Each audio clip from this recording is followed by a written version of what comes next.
tiempo sin saber cómo coño se pasa tu vida, recordando los días que ayer no encontrabas ninguna salida.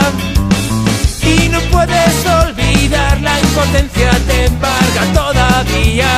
Muchos años de sufrir y por fin has borrado esta vieja herida.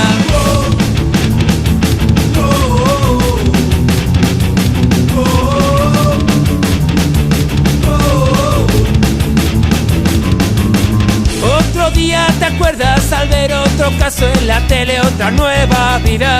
La historia se repite otra vez alimentando el odio día tras día.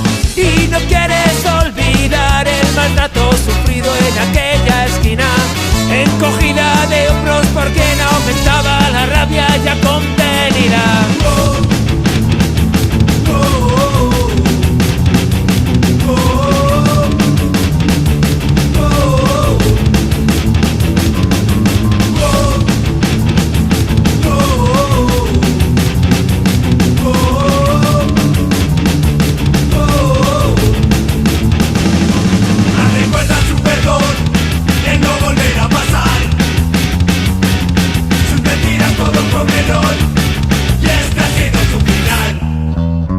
Decidió tratar batalla sin mirar atrás.